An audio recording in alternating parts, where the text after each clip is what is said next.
ভাইরা আমার, তো রাসূলুল্লাহ সাল্লাল্লাহু আলাইহি ওয়াসাল্লামের উপর দুরূদ, এটি একজন মুসলমানের জন্য অত্যন্ত দামি একটি আমল। কোন কাজকে সহজ করার জন্য দুরূদ হচ্ছে একটি উত্তম আমল। এটা কাজ যদি সহজ করতে চান, নবীজির উপরে দুরূদ পড়লে কাজ সহজ হয়ে যায়। আমাদের উস্তাদরা মাঝে মাঝে বলতেন, পরীক্ষার হলে ঢুকে প্রশ্নপত্র হাতে পাওয়ার আগে আগে কয়েকবার নবীজির উপরে দুরূদ পড়ে নিবা। আলহামদুলিল্লাহ, আমরা দুরূদ পড়তাম, দেখতাম পরীক্ষার হলে অনেক প্রশ্নের উত্তর দেওয়া সহজ হয়ে যেত। নবী রাসূলুল্লাহ সাল্লাল্লাহু আলাইহি ওয়াসাল্লামের উপরে দুরূদ পড়লে লাভ কি, এই বিষয়ে কয়েকটি হাদিস আপনাদের কাছে নিয়ে এসেছি। নবীজির উপরে দুরূদ পড়লে 1 নম্বর লাভ হচ্ছে আল্লাহর রহমত পাওয়া যায়। কি পাওয়া যায়? সুবহানাল্লাহর আওয়াজ মনে হচ্ছে কম হচ্ছে। যেই পরিমাণ মানুষ আছে, এই পরিমাণ মানুষের সুবহানাল্লাহর আওয়াজ এত আস্তে হওয়ার কথা না। সুবহানাল্লাহ বললে কি ব্যাংকের অ্যাকাউন্ট থেকে টাকা কেটে নেওয়া হবে? আপনারা সুবহানাল্লাহ জোরে বলতে অসুবিধা কোথায়? আওয়াজ দিয়ে সুবহানাল্লাহ, আরো জোরে সুবহানাল্লাহ বলেন। আলহামদুলিল্লাহ, আওয়াজ দিয়ে আল্লাহু আকবার। 1 নম্বর ফজিলতের কথা কি বললাম? নবীজির উপরে যদি দুরূদ পড়া হয়, আল্লাহর রহমত পাওয়া যায়। কি পাওয়া যায় বলেন? আল্লাহর রহমত পাওয়া যায়। সহিহ মুসলিমের 408 নম্বর হাদিস, রাসূলুল্লাহ সাল্লাল্লাহু আলাইহি ওয়াসাল্লাম বলেন, মান সাল্লা আলাইয়া ওয়াহিদাতান সাল্লাল্লাহু আলাইহি আশরা। নবীজি বলেন, যে ব্যক্তি আমার উপরে 1 বার দুরূদ পাঠ করবে, আল্লাহ তাআলা তার উপরে 10 বার রহমত নাজিল করবেন। মুখ বন্ধ করে এখনো বসে আছেন, একটু সুবহানাল্লাহ বলেন। তাহলে নবীজির উপরে 1 বার যদি দুরূদ পড়া হয়, তাহলে আল্লাহ পাকের কয়টা রহমত পাওয়া যায়? 10 রহমত পাওয়া যায়। আমরা সকলে বলি ছোট্ট দুরূদ সাল্লাল্লাহু আলাইহি ওয়াসাল্লাম। এবার আমরা উত্তম দুরূদ পড়ব সকলে মিলে। আমার সাথে পড়েন, আল্লাহুম্মা সাল্লি আলা মুহাম্মদ ওয়া আলা আলি মুহাম্মদ কামা সাল্লাইতা আলা ইব্রাহিম ওয়া আলা আলি ইব্রাহিম ইন্নাকা হামিদুম মাজিদ। اللهم بارك على محمد وعلى آل محمد كما باركت على إبراهيم وعلى آل إبراهيم إنك حميد مجيد। এই যে আমরা দুরূদ পড়লাম, নবীজির হাদিস যদি সত্য হয়, কি নবীজির হাদিস সত্য না মিথ্যা? সত্য। যাকে মক্কার কাফির মুশরিকরাও সাদিক বলেছেন, মাসদুক বলেছেন, যে নবীজি সত্যবাদী, এর চেয়ে সত্য কথা বলার মতো পৃথিবীতে আর কেউ নেই। তাহলে নবীজির হাদিস সত্য। নবীজি বলেছেন, 1 বার দুরূদ পড়লে আল্লাহ তাআলা কতবার রহমত দেন? তো আশা করি আমরা এখানে যারা দুরূদ পড়লাম, আল্লাহ তাআলা 1 বার দুরূদের বিনিময়ে 10টি রহমত আমাদের উপরে নাজিল করেছেন। আর একটু জোরে আওয়াজ দিয়ে বলেন সুবহানাল্লাহ। দ্বিতীয় নম্বর, দুরূদের দ্বিতীয় নম্বর ফজিলত হলো, যদি কোনো ব্যক্তি দুরূদ পড়ে, তো ফেরেশতারা আল্লাহর কাছে ওই দুরূদ পড়নেওয়ালা ব্যক্তির জন্য রহমতের দোয়া করে থাকেন। প্রথম বলেছিলাম যে আল্লাহ নিজে রহমত নাজিল করেন। দ্বিতীয় নম্বর হচ্ছে, কেউ যদি নবীজির উপরে দুরূদ পড়ে, তো ফেরেশতারা দোয়া করেন যে আল্লাহ আপনি অমুক বান্দার উপরে রহমত নাজিল করেন। এ বিষয়ে হাদিস হলো, রাসূলুল্লাহ সাল্লাল্লাহু আলাইহি ওয়াসাল্লাম বলেন, আকসিরুস সালাতা আলাইয়া ইয়াউমাল জুমআহ। মাইকে ডিস্টার্ব করে কেন ভাই?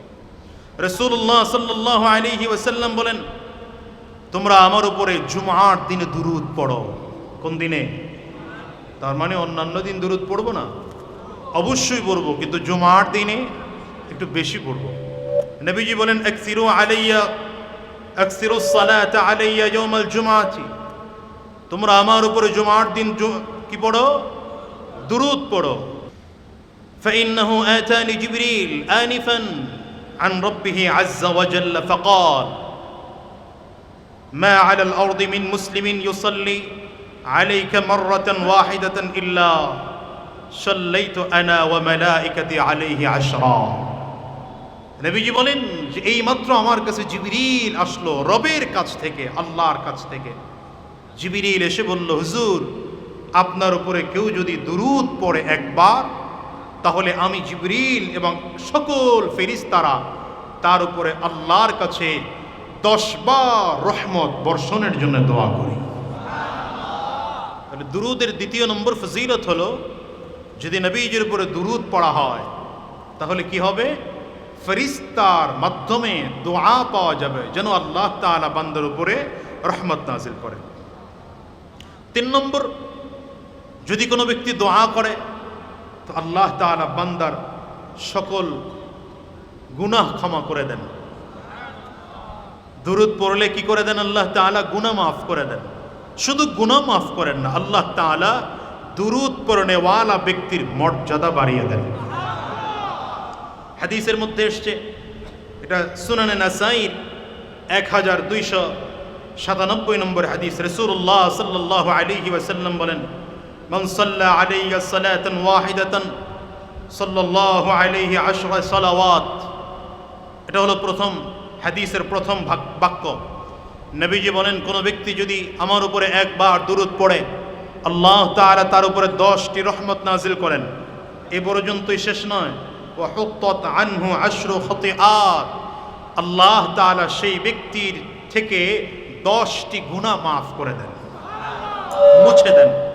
আমল নামা থেকে 10টি গুনাহ মুছে দেন। শুধু 10টি গুনাহ মুছে দেন এ পর্যন্তই নয়, রাসূল আরবি বলেন, ওয়া রুফিআত লাহু 10 দারাজাত। সেই ব্যক্তিকে আল্লাহ তাআলা 10 গুণ মর্যাদা বাড়িয়ে দেন। দুরূদের ফজিলত আছে না নাই? বলেন না, দুরূদের ফজিলত আছে না নাই? বিশ্বের মহামানব রাসূল আকরাম আহমদ মুজতবা মুহাম্মদ মুস্তাফা সাল্লাল্লাহু আলাইহি ওয়াসাল্লাম নবীজির উপরে দুরূদ পড়লে তো অবশ্যই মর্যাদা বেড়ে যাবে বান্দার, অবশ্যই বান্দার গুনাহ মাফ হওয়ার কথা, ঠিক কিনা? এলো 3 নম্বর। 4 নম্বর হলো, কোনো ব্যক্তি যদি আল্লাহর রাসূলের উপরে দুরূদ পড়ে তো কিয়ামতের দিনে আল্লাহ তাআলা দুরূদ পড়নেওয়ালা ব্যক্তির মর্যাদা বাড়িয়ে দেন। সুবহানাল্লাহর আওয়াজ কমে গেছে আপনার? আল্লাহ তাআলা কি করেন? মর্যাদা বাড়িয়ে দেন। রাসূলুল্লাহ সাল্লাল্লাহু আলাইহি ওয়াসাল্লাম বলেন, আউলান নাসি বি ইয়াউমাল কিয়ামাতি আকসারুহুম আলাইয়া সালাত। নবীজি বলেন, যে ব্যক্তি বেশি বেশি আমার উপরে দুরূদ পড়বে, কিয়ামতের দিনে সে আমার খুব কাছের মানুষ হবে। কিয়ামতের দিনে নবীজির খুব কাছের মানুষ হওয়ার প্রয়োজন আছে না নাই? আওয়াজ করে বলেন, আছে না নাই? হ্যাঁ। কেমন করে? রাসূলুল্লাহ সাল্লাল্লাহু আলাইহি ওয়াসাল্লাম সাহাবায়ে কেরাম নবীজির কাছে হওয়ার জন্য এত বেশি চেষ্টা করতেন। নবীজির পছন্দ সাহাবীদের পছন্দ। সুবহানাল্লাহ বলেন। নবীজির পছন্দ সাহাবীদের পছন্দ। মসজিদে নববীতে বসে একবার রাসূলুল্লাহ সাল্লাল্লাহু আলাইহি ওয়াসাল্লাম বলছেন, হুব্বিবা ইলাইয়া মিন দুনিয়াকুম সালাস। সাহাবীরা, দুনিয়ার মধ্য থেকে আমি নবীর কাছে সব থেকে প্রিয় 3টি জিনিস। কয়টি? 3টি। নবীজির কাছে প্রিয় জিনিস 3টি। এর মধ্যে 1 নম্বর, নবীজি বলেন, এর মধ্যে 1 নম্বর হচ্ছে আত্মীব, সুগন্ধি আমি নবীর কাছে সব থেকে প্রিয়। 2 নম্বর বন্নিসা, মহিলা জাতি আমি নবীর কাছে সব থেকে প্রিয়। মহিলা জাতি মানে নবীজির কাছে বোনের জাতি, মেয়ের জাতি, কন্যার জাতি, মায়ের জাতি, হালাল স্ত্রী আমার নবীর কাছে প্রিয়। নবীর কাছে কেমন প্রিয় ছিল? নিজের মেয়ে, নবীজির মেয়ে ফাতেমাতুজ জাহরা রাদিয়াল্লাহু আনহা, তাকে যখন হযরত আলী রাদিয়াল্লাহু আনহুর কাছে বিয়ে দেন, তো হযরত আলী রাদিয়াল্লাহু আনহুকে ডেকে বলছেন, আলী তুমি কি জানো আমি তোমার কাছে কাকে বিয়ে দিয়েছি? ফাতেমাতু বিদআতুম মিন্নি। মনে রাখবে আলী, ফাতেমা আমার কলিজার টুকরা, ফাতেমা আমার শরীরের একটা অংশ। সাবধান, তোমার কোনো আচরণে যেন আমার ফাতেমা কষ্ট না পায়। মেয়েকে এত ভালোবাসতেন। হাদিসের মধ্যে এসেছে রাসূলুল্লাহ সাল্লাল্লাহু আলাইহি ওয়াসাল্লাম কোথাও যদি সফরে বের হতেন, সবার কাছ থেকে বিদায় নেওয়ার পরে সর্বশেষ নবীজির কন্যা ফাতিমাতুজ জাহরা রাদিয়াল্লাহু আনহার কাছ থেকে বিদায় নিতেন।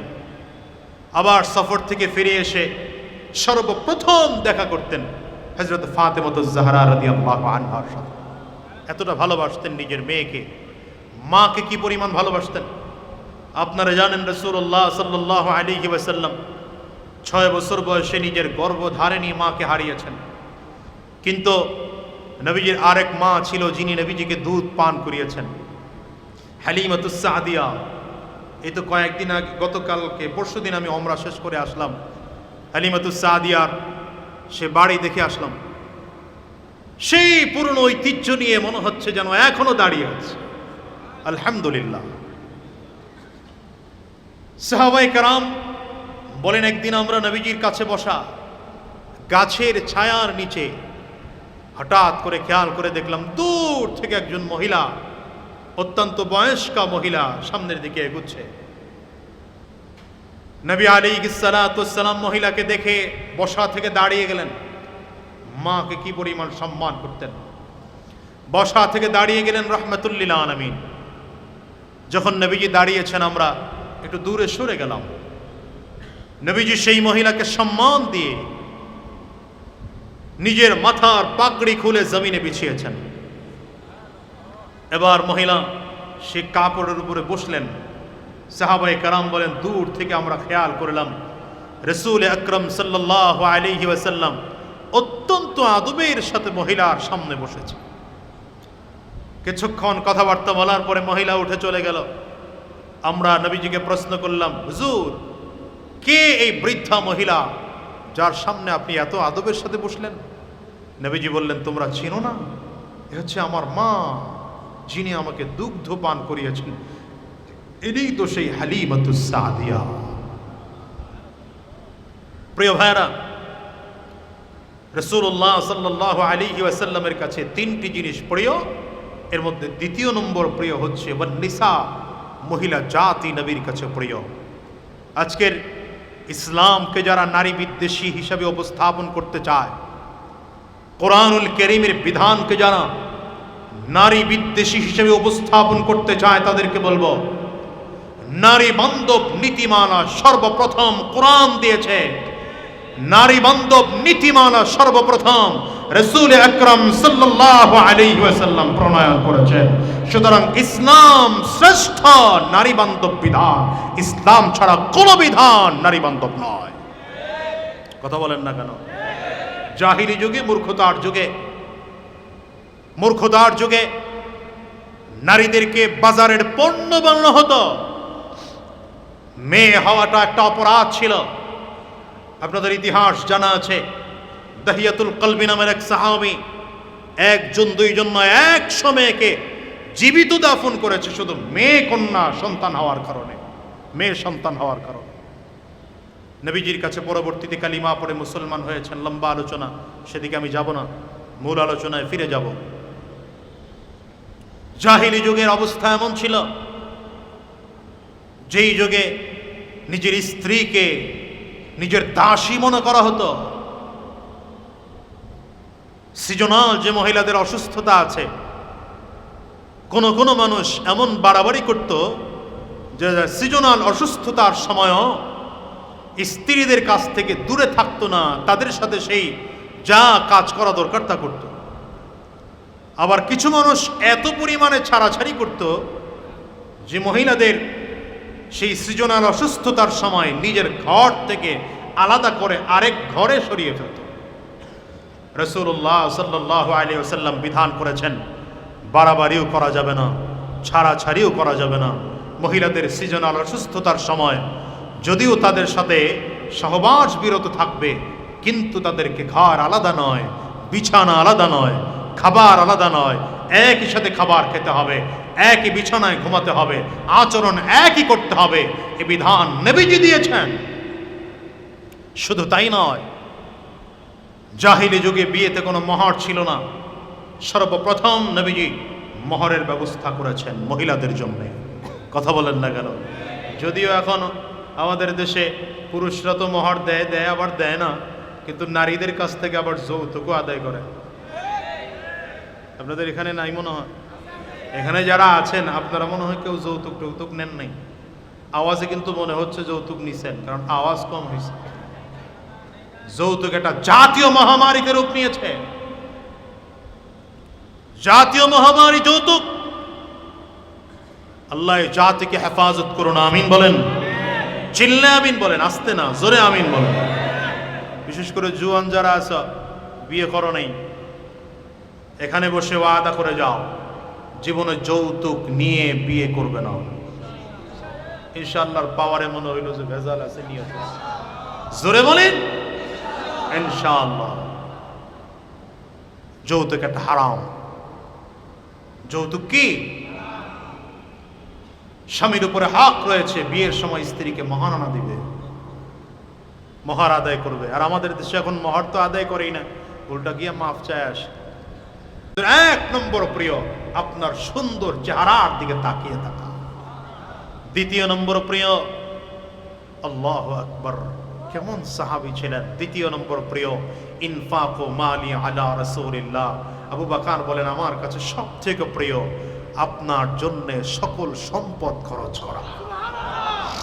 শুধু সম্পদ খরচ করা প্রিয় না, তাকাই থাকা প্রিয় না। নবীজি বলেন, আবু বকর সিদ্দিক বলেন, হুজুর আমার কাছে সবচেয়ে আরেকটা প্রিয় হচ্ছে আমার একটা বাচ্চা মেয়ে আছে, এই মেয়েটাকে আপনার কাছে বিয়ে দেওয়া আমার কাছে সব থেকে প্রিয়। আবু বকর সিদ্দিক রাদিয়াল্লাহু আনহুর এক মেয়ে ছিলেন, আম্মা জান আয়েশা সিদ্দিকা রাদিয়াল্লাহু আনহা। মাত্র 6 বছর বয়স। কত বছর? মাত্র 6 বছর। নাস্তিক আর কাফির মুশরিকরা 1400 বছর ধরে এই বিষয়ে কোনো আলোচনা হয়নি। এখন এই আলোচনা শুনতে পাচ্ছি ইদানিং কালে যে নবীজি কম বয়সী মেয়েকে বিয়ে করেছেন, এটা নবীজি অপরাধ করেছেন, ধর্ষকের মামলা হওয়া দরকার নবীর বিরুদ্ধে। নাউজুবিল্লাহর পাওয়ার খুব ভালো হয় নাই, চিল্লায় জোরে বলুন না। শুনেন, আম্মা জান আয়েশা সিদ্দিকা রাদিয়াল্লাহু আনহাকে বিয়ের প্রস্তাব আমার নবী দেন নাই, বরঞ্চ বিয়ের প্রস্তাব আবু বকর দিয়েছেন আগে। শুধু আবু বকর সিদ্দিক দিয়েছেন এমন নয়, বরঞ্চ আল্লাহ তাআলা নিজে জিবরিলের মাধ্যমে নবীজির কাছে আম্মা জান আয়েশার বিয়ের প্রস্তাব পাঠিয়েছেন। এ বিষয়ে তো আলোচনা লম্বা, কিন্তু আসলো যেহেতু কথা একটু সংক্ষেপ করে এটা বলেই ফেলি। কি বলেন? হ্যাঁ, দেখেন সহিহ বুখারী যখন লেখা হয়েছে তখন সেখানে নবীজির আম্মাজানকে বিয়ে করেছেন এই বিষয়ে কোনো হাদিস ওখানে আনার প্রয়োজন হয় নাই। কেন? তখন এমন কোনো ব্লগার তৈরি হয় নাই যে নবীজি কম বয়সী মেয়েকে বিয়ে করার কারণে নবীজির চরিত্রকেও কালিমা নিপুণ করে। সাহাবীদের যুগে ছিল না, তাবেঈনদের যুগে ছিল না, তবে তাবেঈনদের যুগে ছিল না, আইম্মা মুজতাহিদিনদের যুগে ছিল না, ইমাম বুখারীর যুগে ছিল না, ইমাম মুসলিমের যুগে ছিল না। আজকে 1400-1450 বছর পরে নতুন কিছু ব্লগার আছে যারা আমার নবীর চরিত্র নিয়ে কথা বলে। এজন্য জাতীয় মসজিদ বাইতুল মুকাররমে দীপ্ত কণ্ঠে বলে যাব, আজকের এই মজলিস থেকে আহ্বান জানাবো, আমার দেশের সরকার প্রধান যিনি আছেন, বিশেষ করে আলহামদুলিল্লাহ আমরা ধর্ম উপদেষ্টা এমন একজন পেয়েছি, আমাদের কলিজার মানুষ, আলহামদুলিল্লাহ বলেন, যার কাছে আমরা আবদার রাখতে পারি, কথা বলতে পারি, যার কাছে যেতে পারি, যিনি আমাদের জাতি ভাই একজন আলেম মানুষ, ঠিক কিনা? যিনি শুধু রাষ্ট্র চালাতে পারেন এমন নয়, যার মসজিদে দাঁড়ালে ইমামতি করার যোগ্যতাও রয়েছে, হাদিসের মসনদে বসলে হাদিস পড়ানোর যোগ্যতা রয়েছে, ওয়াজ মাহফিলে বসলে কোরআন সামনে খুলে তাফসীর করার যোগ্যতা রয়েছে। আমি বলবো আমরা শুকরিয়া জানাই ধর্ম উপদেষ্টাকে। আপনি ধর্ম উপদেষ্টা হিসেবে থাকা অবস্থায় এই সরকারকে বাধ্য করবেন একটি আইন পাশ করতে, সেটা হচ্ছে ভবিষ্যতে কেউ যদি আমার নবীর চরিত্র নিয়ে আঘাত করে কথা বলে, কোরআন নিয়ে যদি কথা বলে, রাসূলুল্লাহ সাল্লাল্লাহু আলাইহি ওয়াসাল্লামকে ধর্ষক বলে গালি দেয়, তার শাস্তি নিশ্চিত করে ফাঁসির কাস্তে ঝুলিয়ে জমিন থেকে বিদায় করার আইন পাস করতে হবে।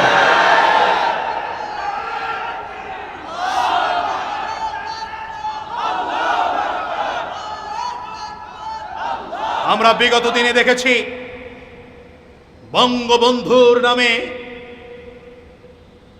কুৎসা রটনা করলে তাদের শাস্তি আছে। কথা বলেন না কেন? হ্যাঁ, তা তো আছেই। গুম হয়ে যেত, খুন হয়ে যেত, হঠাৎ করে নাই হয়ে যেত, আল্লাহ, এগুলো তো আছেই। সংবিধানে এটা আইন ছিল যে বঙ্গবন্ধুর ব্যাপারে কথা বললে কি হবে, শাস্তি আছে। শুধু নয়, সাবেক যে প্রধানমন্ত্রী ছিল, কে ছিল নাম বলার দরকার নেই আমার, কারণ আমি রোগের নাম বলি, রোগীর নাম কম বলি, দরকার নেই। তার বিরুদ্ধে কথা বললে আইন পাশ করা আছে, শাস্তির বিধান পাশ করা আছে। তো আমার দেশে আমার কলিজার টুকরা নবীকে আমরা প্রত্যেকে ভালোবাসি। যারা আওয়ামী লীগ করতো তারাও নবীকে ভালোবাসে, যারা বিএনপি করেন তারাও নবীকে ভালোবাসে, জামাত করলেও নবীকে ভালোবাসে, ইসলামী আন্দোলন করলেও নবীকে ভালোবাসে, খেলাফত করলেও নবীকে ভালোবাসে। যারা মুসলমান আমরা নবীকে কলিজার থেকে ভালোবাসি। সুতরাং এটা আমাদের প্রাণের দাবি, নবীকে কেউ গালি দিবে তার ব্যাপারে শাস্তি নিশ্চিত করে সংবিধান সংশোধন করতে হবে। আপনারা আমার সাথে একমত? আল্লাহ কবুল করুন, আমিন বলেন। এতদিনে দাবি করি নাই, কারণ দাবি করে লাভ নাই। আমি মাঝে মাঝে বলতাম, ওই যে বিসমিল্লাহ যখন উঠায় দিছে সংবিধান থেকে, তো অনেকে আফসোস করে বলতে, হুজুর বিসমিল্লাহ উঠায় দিছে। আমি বললাম, টয়লেটের সামনে বিসমিল্লাহ না থাকাই ভালো। কথাটা বুঝেন নাই আপনারা? কি বুঝছেন? সংবিধান পুরোটাই তো ভেজাল, তো বিতর্কিত, এটাকে সংশোধন করতে হবে। সেখানে বিসমিল্লাহ থাকলেই কি আর না থাকলেই, আমরা তো চাই বিসমিল্লাহ দিয়ে রাষ্ট্র পরিচালনা হবে। কথা বলেন না কেন? এই জন্য যেহেতু এখন আমরা মন মতো একজন ধর্ম উপদেষ্টা পেয়েছি, এই জন্য মনের কথা দাবি জানিয়ে যাচ্ছি। মিডিয়ার মাধ্যমে যদি আমার প্রিয় মুহতারামের কাছে কথাগুলো পৌঁছে যায়, তিনি যেন পদক্ষেপ গ্রহণ করেন। প্রিয় ভাইয়েরা আমার, লম্বা আলোচনা হয়ে যাচ্ছে, আমি খুব সংক্ষেপ করার চেষ্টা করছি। কোরআনুল কারীমে সালাত শব্দ এসেছে বহুবার, তবে কোরআনুল কারীমে সালাত শব্দ দিয়ে দুটো উদ্দেশ্য নেওয়া হয়েছে। কোথাও কোথাও সালাত শব্দ দিয়ে বোঝানো হয়েছে নামাজ, কোথাও কোথাও সালাত শব্দ দিয়ে বোঝানো হয়েছে নবীজির উপরে দুরূদ। কি বোঝানো হয়েছে? নবীজির উপরে দুরূদ। 5 নম্বর হচ্ছে, মনে আছে তো ফজিলতের কথা বলছিলাম, 4টি ফজিলতের হাদিস শুনিয়েছি। 5 নম্বর হলো রাসূলুল্লাহ সাল্লাল্লাহু আলাইহি ওয়াসাল্লাম বলেন, ইযা সামি'তুমুল মুআযযিন, আল্লাহু আকবার, রাসূলুল্লাহ সাল্লাল্লাহু আলাইহি ওয়াসাল্লাম বলেন, ফাকুলু মিথলা মা ইয়াকুল, নবীজি বলেন তোমরা যখন মুআযযিনের আযান শুনবে, তখন মুআযযিন যা বলে তখন তোমরা সেগুলো বলতে থাকবে। তুম্মা সাল্লু আলাইয়া, তোমরা আযান শেষ হয়ে গেলে এরপরে তোমরা কি পড়ো? আমার উপরে দুরূদ পড়ো। ফাইন্নাহু মান সাল্লা আলাইয়া সালাতান সাল্লাল্লাহু আলাইহি আশরা। দেখেন এই শব্দটা বারবার করে বিভিন্ন হাদিসে এসেছে যে আমার উপরে একবার দুরূদ পড়লে আমার আল্লাহ পাকের পক্ষ থেকে তার উপরে 10 বার রহমত নাজিল করা হয়। বিভিন্ন হাদিসে বারবার করে এসেছে। রাসূলুল্লাহ সাল্লাল্লাহু আলাইহি ওয়াসাল্লাম বলেন, শুধু দুরূদ নয়, তুম্মা সাল্লিমুল্লাহ তুম্মা সাল্লাল্লাহু আলাইহি ওয়াসিলা। নবীজি বলেন শুধু দুরূদ পড়ে শেষ করবা না, এর পরের কাজ থাকবে আমার জন্য ওসিলা চাইবা আল্লাহর কাছে। এই জন্য আমরা আযানের পরে একটা দোয়া করি, আল্লাহুম্মা রাব্বা হাযিহি দাওয়াতি তাম্মা, বলি না, ওয়াস সালাতিল কাইমা আতি মুহাম্মাদানিল ওয়াসিলা। এই শব্দটা বলি এই জন্যে, যেহেতু হাদিসের মধ্যে রাসূল বলেছেন তুম্মা সাল্লাল্লাহু লিল ওয়াসিলা, এরপরে আমার জন্য আল্লাহর কাছে ওসিলা চাও, মর্যাদা চাও, উত্তম মর্যাদা। কেন?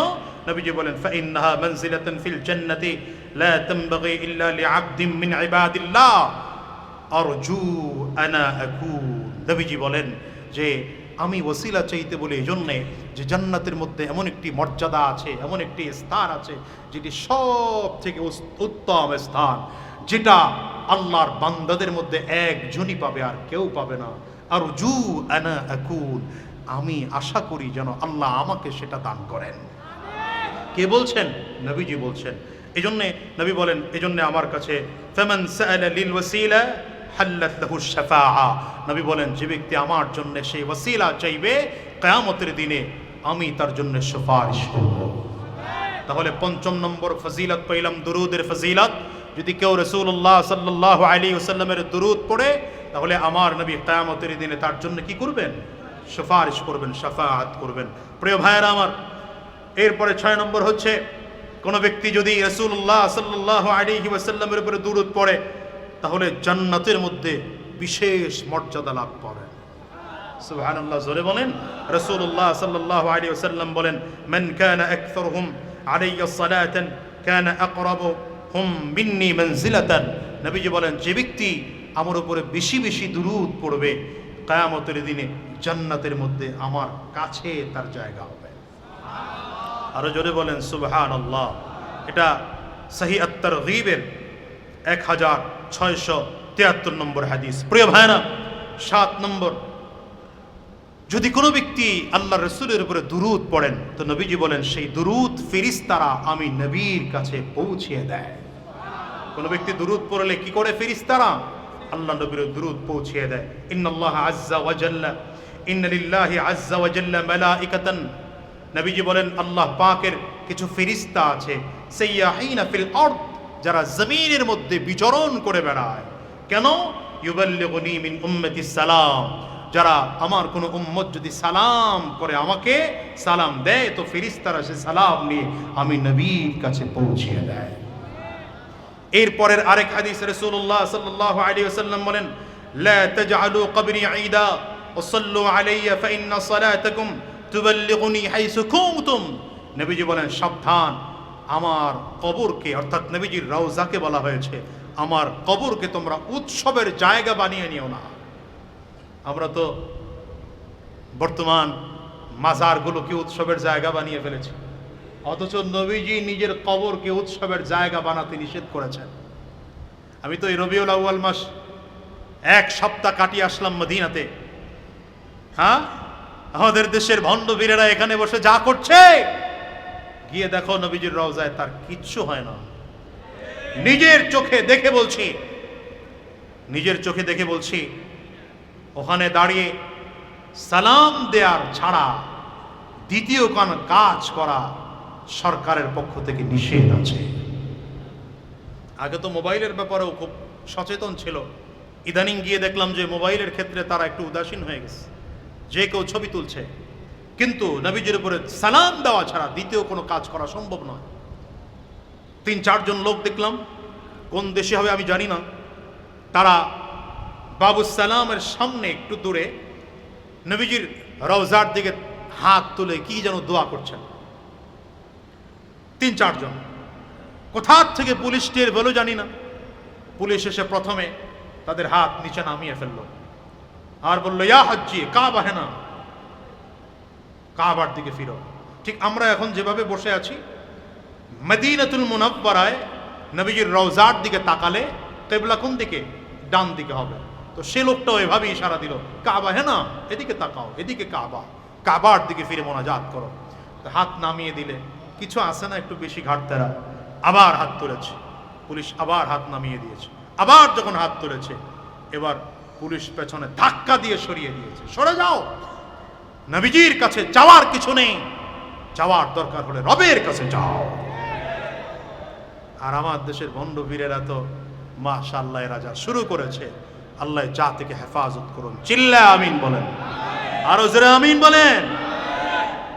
প্রিয় ভাইরা আমার, তাহলে রাসূলুল্লাহ সাল্লাল্লাহু আলাইহি ওয়াসাল্লাম বলেন, আমার কবরকে তোমরা কি করো না, তোমরা উৎসবের জায়গা বানাও না, এবং বেশি বেশি আমি আমার উপরে দুরূদ পড়ো। কেন? তুবাল্লিগুনি হাইসু কুনতুম, তোমরা যেখানে বসেই দুরূদ পড়ো আমি নবীর কাছে সেই দুরূদ পৌঁছিয়ে দেওয়া হয়। সুতরাং আমরা যদি এখানে বসেও দুরূদ পড়ি, আশা করি সেই দুরূদ নবীজির কাছে কি করে দেওয়া হয়? পৌঁছিয়ে দেওয়া হয়। পড়েন আরেকবার সাল্লাল্লাহু আলাইহি ওয়াসাল্লাম। আমরা আশা করব যে দুরূদ নবীজির কাছে পৌঁছিয়ে দেওয়া হবে। প্রিয় ভাইরা, 8 নম্বর হলো, শুধু দুরূদ নবীর কাছে পৌঁছানোই হয় না, দুরূদের ফজিলত হচ্ছে নবীজি দুরূদের উত্তর দেন। সুবহানাল্লাহ, ধীরে ধীরে কমে যাচ্ছে কেন? কারণ শুধু নবীজি দুরূদ পড়েন না, বরঞ্চ দুরূদের জবাব নবীজি আমাদেরকে দেন। রাসূলুল্লাহ সাল্লাল্লাহু আলাইহি ওয়াসাল্লাম বলেন, সুনানে আবি দাউদের 2041 নম্বর হাদিস, আজানের জবাব দেন। সময় দেব, বসেন, সময় দেব, হুজুর সময় দেব।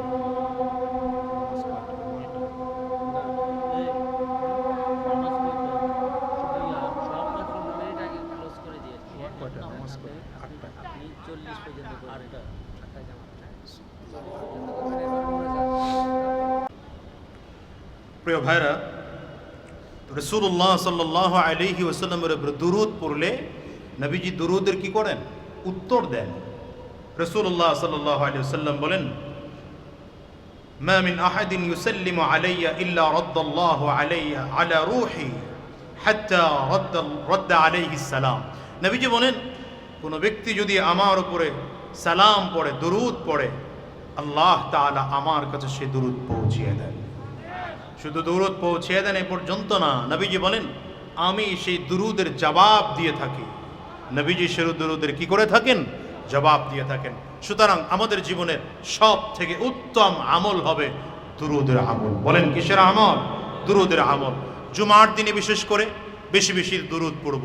দেখেন, দুরূদ যে ব্যক্তি পড়ে না, সেই ব্যক্তির ব্যাপারে নবীজি বলেছেন, যদি কোনো ব্যক্তি দুরূদ না পড়ে তাকে নবীজি বলেছেন সে অপমানিত হবে। সে কি হবে? অপমানিত হবে। রাসূলুল্লাহ সাল্লাল্লাহু আলাইহি ওয়াসাল্লাম বলেন, সুনান তিরমিজির 3545 নম্বর হাদিস, রাসূলুল্লাহ সাল্লাল্লাহু আলাইহি ওয়াসাল্লাম বলেন, রাগিমা আনফু রাজুলিন যুকিরাত ইনদাহু ফালাম ইউসাল্লি আলাইয়া। কোন ব্যক্তির সামনে আমি নবীর নাম নেওয়া হলো আর সে যদি আমি নবীর উপরে দুরূদ না পড়ে, আল্লাহ তাআলা তাকে অপমানিত করুক।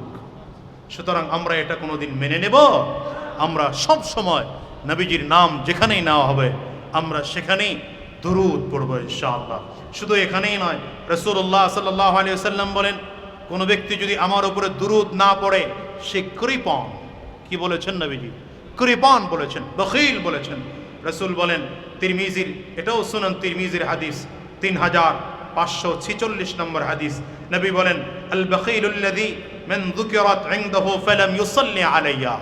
সেই ব্যক্তি কৃপণ যে ব্যক্তির সামনে আমি নবীর নাম নেওয়া হয়েছে অথচ আমি নবীর উপরে তারা দুরূদ পড়েনি।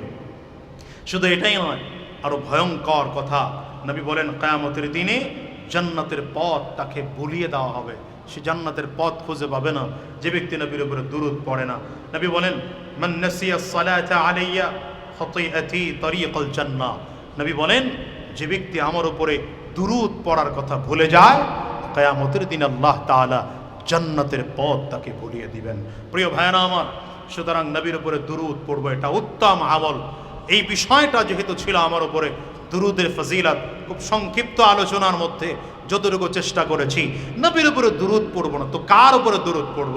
যার উপরে দুরূদ পড়েন ফেরেশতারা, যার উপরে দুরূদ পড়েন স্বয়ং আল্লাহ। এজন্যই আল্লাহ তাআলা বলেন, ইন্নাল্লাহা ওয়া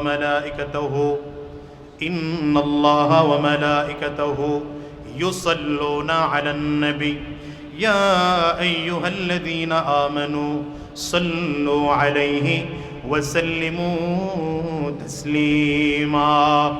গোটা জাতিকে আল্লাহ তাআলা দুরূদের আদেশ করার আগে রব্বে করিম নিজে নিজের কথা বলছেন, দুনিয়ার মানুষেরা আমি নবী আমার নবীর উপরে দুরূদ পড়ি, আমি আল্লাহ আমার নবীর উপরে দুরূদ পড়ি, আমার ফেরেশতারা আমার নবীর উপরে দুরূদ পড়ে।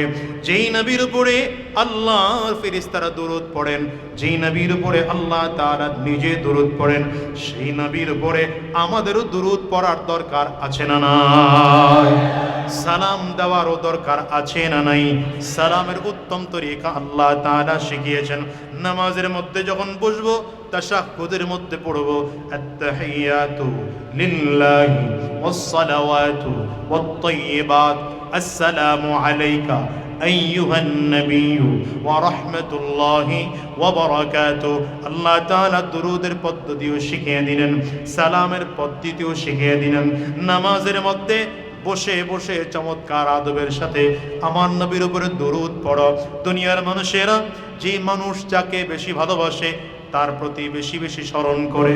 দুনিয়ায় আল্লাহ তাআলার পরে সব থেকে ভালোবাসার মানুষ হচ্ছেন রাসূলুল্লাহ সাল্লাল্লাহু আলাইহি ওয়াসাল্লাম। একজন মুমিনের সব থেকে প্রিয় পাত্র আমার নবী। নবী যদি প্রিয় পাত্র হয়ে থাকেন, নবীকে বেশি বেশি স্মরণ করে আমার নবীর উপরে দুরূদ পড়া ইমানদারের জন্য দায়িত্ব। ও দুনিয়ার মুসলমানেরা, কিয়ামতের ময়দানে মানুষগুলো যখন মুসিবতের মধ্যে পড়ে যাবেন, রাসূলুল্লাহ সাল্লাল্লাহু আলাইহি ওয়াসাল্লাম দুরূদ পড়নেওয়ালা উম্মতের জন্য সুপারিশ করবেন। বুখারীর বর্ণনার মধ্যে এসেছে, কিয়ামতের ময়দানে মানুষগুলো যখন দাঁড়াবে, দাঁড়িয়ে দেখবে সূর্য মাথার মুঠোম হাত উপরে দেখা যায়। সূর্যের তাপে মাথার মগজগুলো ভাতের মারের মতো তাপ দিতে থাকবে, ভাতের মারের মতো ফুটতে থাকবে। মানুষগুলো জাহান্নামের ভয় দেখে দেখে দেখবে জাহান্নামের আগুন ডান দিক থেকে দ্রুত এগিয়ে আসতেছে, জোরে জোরে আওয়াজ দিয়ে দিয়ে আসে। বাম দিক থেকে আসতেছে, সামনের দিক থেকে আসতেছে, পেছন দিক থেকে আসতেছে। এদিকে রব্বে করিমের কঠিন কণ্ঠের ঘোষণা, বড় দারাজ কণ্ঠের ঘোষণা, জালালিয়াত কণ্ঠের ঘোষণা, লিমানিল মুলকুল ইয়াউম, আজকের দিনের বাদশাহী কার? কোন মানুষ সেদিন দাঁড়িয়ে জবাবটুকু পর্যন্ত দিতে পারবে না। আমার আল্লাহ তাআলা নিজেই বলবেন লিল্লাহিল ওয়াহিদিল কাহ্হার, আজকের দিনের ক্ষমতা একমাত্র আমি আল্লাহর কাছে, বাদশাহী একমাত্র আমি আল্লাহর কাছে। কিয়ামতের ময়দানে মানুষগুলো নিজের হুঁশ পর্যন্ত থাকবে না। আল্লাহ পাকের আযাব গজব দেখে দৌড়ে মানুষ চলে যাবেন আদি পিতা আদম আলা নবিয়িনা আলাইহিস সালামের কাছে। পয়গম্বর আদম আল্লাহর কাছে গিয়ে বলেন, আল্লাহ যেন বিচার কার্য আরম্ভ করেন, আমাদের জন্য যেন শাস্তি একটু কমিয়ে দেন। আদম আলাইহিস সালাম বলবেন, আমার দ্বারা সম্ভব না।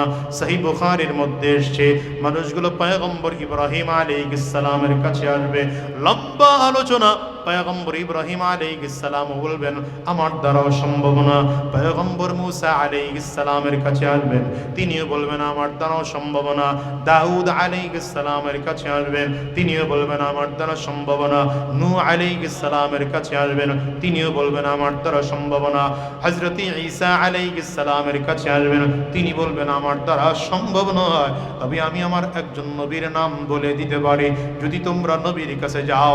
আখিরি জামানের পয়গম্বর সরওয়ারে দু আলম জনাবে মুহাম্মদুর রাসূলুল্লাহ সাল্লাল্লাহু আলাইহি ওয়াসাল্লামের কাছে যদি যাও, আজকে আল্লাহর সামনে দাঁড়ানোর ক্ষমতা একজনই রাখেন, তিনি হলেন শেষ নবী।